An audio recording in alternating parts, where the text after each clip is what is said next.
Fala galerinha, Dominantes Online, Thiago Doninha aqui na área para mais uma aula de matemática. E hoje vamos falar sobre logaritmo.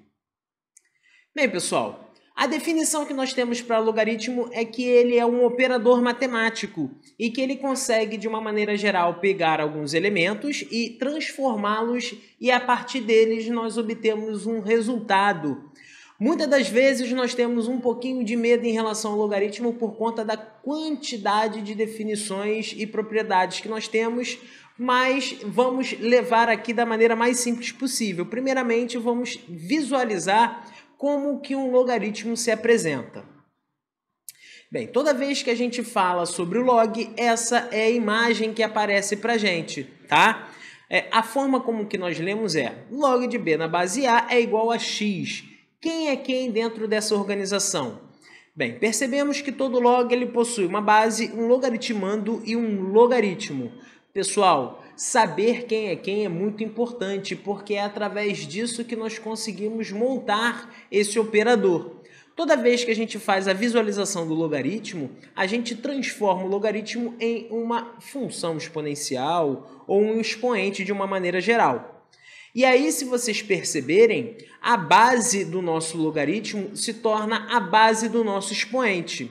O nosso logaritmo se torna o expoente e o nosso logaritmando se torna o número a qual o nosso expoente transforma a base. Então, sempre que a gente estiver trabalhando com logaritmo, precisamos identificar quem é quem dentro dos nossos elementos. Bem, toda vez que a gente fala sobre logaritmo ou qualquer operador de uma maneira geral, a gente precisa tomar um pouquinho de cuidado em relação ao domínio dos elementos que a gente tem. E quando a gente fala sobre logaritmo, esse logaritmo ele possui essas definições, esses cuidados que a gente precisa tomar. A nossa base precisa ser um número positivo e diferente de 1. E o nosso logaritmando, ele também precisa ser um valor positivo, ou seja, não temos dentro do logaritmo números que sejam negativos, tá? Números negativos fazem com que a gente fique fora do nosso domínio, fazendo com que a gente não consiga calcular logaritmo de valores negativos. Então, muito cuidado com essa informação. A partir do momento em que a gente verifica a definição e entende a definição, a gente pode passar para as nossas consequências. E a primeira consequência que nós temos dentro do logaritmo é que o logaritmo de 1 em qualquer base, ele vai ser igual a zero. E como eu falei, isso é uma consequência da definição. A definição que a gente viu não é que o log de b na base a é igual a x? A partir do momento em que a gente via isso, a gente poderia substituir esse logaritmo pelo quê? A gente colocava a base, elevava o nosso logaritmo e igualava com o nosso logaritmando. Então, se a gente jogar essa relação aqui, a gente consegue perceber o motivo dessa consequência. Olha, se eu jogar aqui o a elevado a zero, ele vai ter que ser igual a 1. Por quê? Nós vimos isso na parte de expoente. Necessariamente, qualquer número elevado a zero, ele sempre vai ser igual a 1. E isso faz com que essa consequência seja verdade. Então, percebam que toda vez que a gente fala sobre logaritmo, a gente tem a associação dos expoentes, né? Da ideia que nós tínhamos da exponenciação sendo aplicados aqui de forma direta, ok? Outra consequência que nós temos dentro do logaritmo é que o log de a na base a sempre vai ser igual a 1. Ou seja, sempre que o nosso logaritmando for igual à base, o nosso resultado sempre vai ser igual a 1. Aplicando aqui a mesma ideia que nós aplicamos na consequência anterior. Se o log de b na base a é igual a x, nós temos que a elevado a x é igual a b. Então aqui, sempre que eu fizer essa consequência, percebam, eu tenho que o a elevado a 1 vai ter que ser igual a a. E aí, mais uma regrinha do expoente, da exponenciação sendo jogada aqui. Toda vez que a gente pega um número e eleva a 1, ele vai ser quem? Ele mesmo. Então, aqui fica muito claro o motivo dessa consequência. Bem, a nossa terceira consequência aqui, vamos tomar um pouquinho mais de cuidado a verificar ela, tá? Vamos pensar assim. De novo, a gente sabe que o log de b na base a é igual a x, então quer dizer que a elevado a x é igual a b. Vamos pensar aqui que a gente tenha, por exemplo, o log de 8 na base 2. Né? E aí eu vou chamar isso aqui de x. Vou tentar descobrir quem é o x nesse caso. Se a gente fosse resolver diretamente pela definição, nós veríamos que o 2 elevado a x seria igual a 8. Quem é o 8? Bem, se a gente fatorar o 8, a gente percebe que o 8 é a mesma coisa que 2 elevado a 3, não é? Então, nesse caso, eu poderia reescrever o 8 como sendo 2 elevado a 3, e aí, através da igualdade, não é, dos nossos expoentes, eu poderia afirmar que, nesse caso, o x é igual a 3.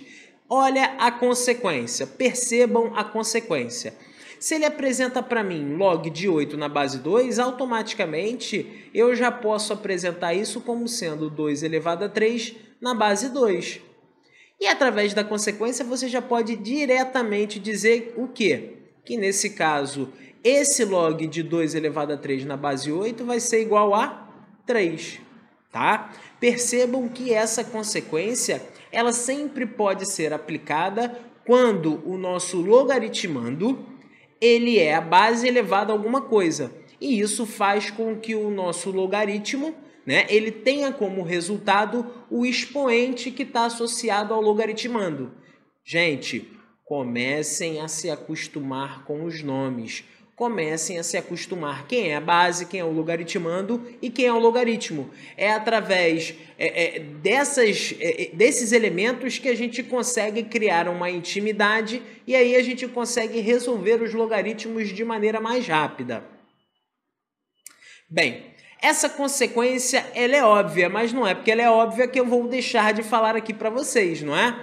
Nós temos uma igualdade entre logaritmos. Para que dois logaritmos sejam iguais a partir do momento em que a gente tem a mesma base, automaticamente o b vai ter que ser igual a c, não é? Essa é a ideia que nós temos dessa consequência. Vamos aplicar aqui um exemplo. Se eu tenho log de 100 na base 10 e aqui eu tenho um log de x na base 10, automaticamente, percebam, para que a igualdade seja verdadeira, eu posso afirmar que x é igual a 100.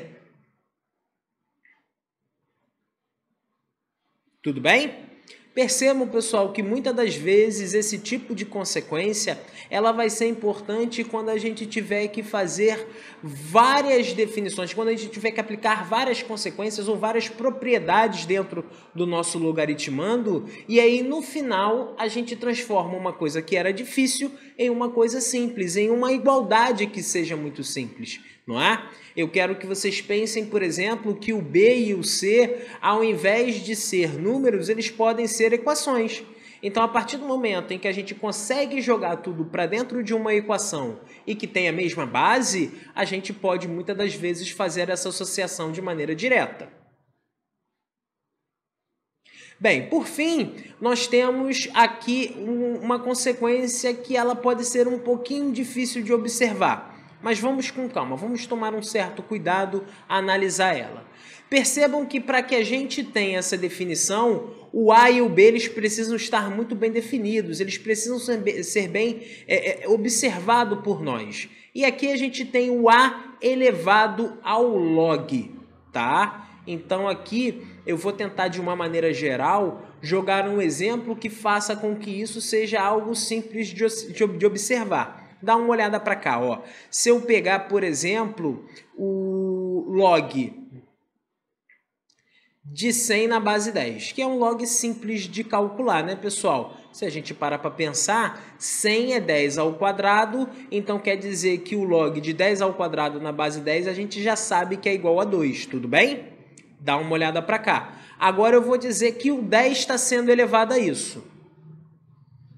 Qual vai ser o valor desse meu log? Perdão, qual vai ser o valor dessa minha expressão? Bem, vamos aplicar aqui o que a gente já sabe. Nesse caso aqui, ó, como o log de 100 na base 10 a gente já sabe que é igual a 2, então nesse caso aqui, ó, eu vou ter como resultado o 10 elevado ao quadrado, que, olha, é igual ao 100. Então, toda vez que a gente pegar um número, né, uma base que esteja sendo elevada a um log que possui a mesma base, automaticamente você já pode dizer que o logaritmando vai ser o seu resultado. Ok? Bem, pessoal, pegando essa primeira parte, percebam que aqui vimos várias consequências, não é? E é através dessas consequências que a gente consegue, por exemplo, perceber as propriedades do logaritmo, que é a nossa próxima aula. Não deixem de estudar e vejam as aulas do nosso card.